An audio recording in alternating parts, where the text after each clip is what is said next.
आकर्षण ये एक ऐसी पहेली है जिसे सुलझाना कई बार मुश्किल हो जाता है, खासकर जब हम महिला आकर्षण के पीछे के विज्ञान को समझने की कोशिश करते हैं।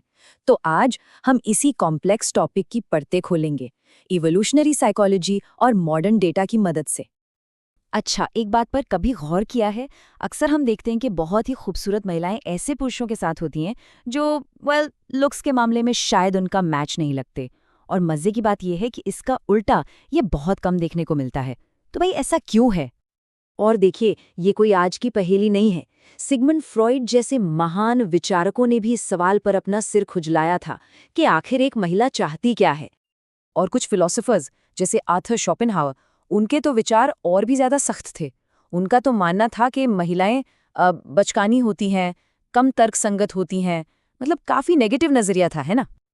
तो एक तरफ ऐसे कठोर विचार थे और दूसरी तरफ ऑस्कर वाइल्ड जैसे लेखक जिन्होंने इसे एक रोमांटिक रहस्य बना दिया। उन्होंने कहा भाई, महिलाओं को प्यार करने के लिए बनाया गया है, समझने के लिए नहीं। लेकिन क्या हो अगर इन सब दार्शनिक बातों से परे इसका कोई ठोस साइंटिफिक जवाब हो? ठीक है, तो अब पुरानी बातों को छोड़ते हैं और सीधे चलते हैं सेक्शन 1 पर, आकर्षण का विरोधाभास। और यहाँ हम देखेंगे मॉडर्न डेटा को, जो इस विरोधाभास को और भी साफ साफ दिखाता है। अब जरा ऑनलाइन डेटिंग ऐप्स के डेटा पर एक नज़र डालते हैं। और यहाँ एक बहुत चौंकाने वाली तस्वीर सामने आती है।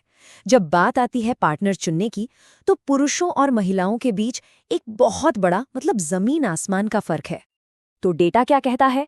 डेटा ये कहता है कि महिलाएं औसतन सिर्फ 4% पुरुषों पर राइट स्वाइप करती हैं, सिर्फ 4%। और वहीं दूसरी तरफ पुरुष लगभग 35% महिलाओं पर राइट स्वाइप करते हैं। ये तो लगभग 9 गुना का अंतर है।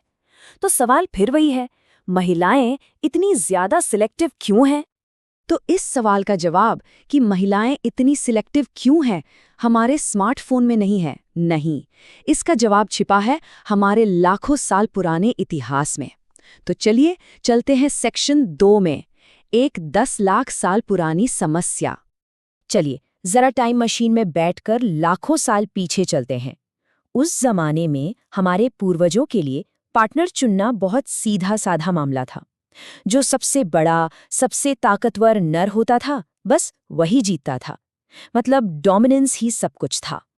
लेकिन फिर एक बहुत बड़ा बदलाव आया। हमारे पूर्वजों ने 2 पैरों पर चलना शुरू कर दिया, और इस एक बदलाव ने सब कुछ बदल दिया।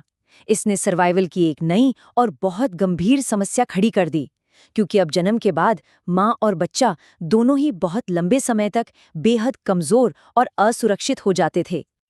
तो अब सोचिए, ऐसी सिचुएशन में सिर्फ शारीरिक ताकत से तो काम नहीं चलेगा, है ना। अचानक एक महिला को ऐसे साथी की जरूरत पड़ी जो सिर्फ ताकतवर ना हो, बल्कि होशियार हो, रिसोर्सफुल हो और सबसे जरूरी वफादार हो। एक ऐसा साथी जो इस मुश्किल दौर में उसकी और बच्चे की हिफाजत कर सके। चलिए अब आते हैं सेक्शन 3 पर, विकास के 2 ब्लूप्रिंट।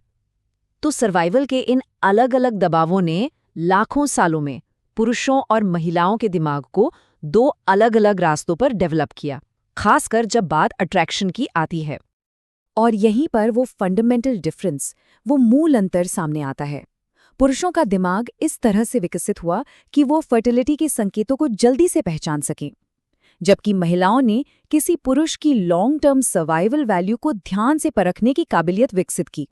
तो इसे ऐसे समझ सकते हैं कि पुरुषों के लिए अट्रैक्शन एक स्नैपशॉट की तरह है, एक बहुत तेज, लगभग अनजाने में होने वाला आंकलन जो पूरी तरह से विजुअल संकेतों पर आधारित होता है। और वहीं महिलाओं के लिए ये एक फीचर फिल्म की तरह है, एक पूरी कहानी जो धीरे धीरे सामने आती है, जो समय के साथ एक पुरुष के व्यवहार, उसके कॉन्फिडेंस और उसकी सामाजिक स्थिति को देखकर बनती है। ये एक कहीं ज्यादा कॉम्प्लेक्स प्रोसेस है। तो अब चलते हैं सेक्शन 4, संदर्भ की शक्ति। ये जो फीचर फिल्म वाला आइडिया है, ये हमें एक बहुत ही ज़रूरी बात पर लाता है कि महिला आकर्षण के लिए कॉन्टेक्स्ट यानी कि संदर्भ ही सब कुछ है। इसको एक उदाहरण से समझते हैं। एक पुरुष का जो आकर्षण है वो फिक्स नहीं होता।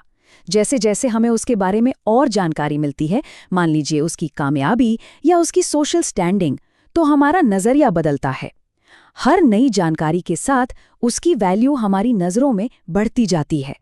और यही तो सबसे मजेदार बात है, वो इंसान तो वही है, बदला नहीं है, लेकिन उसके आसपास का कॉन्टेक्स्ट, उसका संदर्भ बदलते ही देखने वाले की नज़र में उसकी कीमत, उसकी वैल्यू पूरी तरह से बदल जाती है।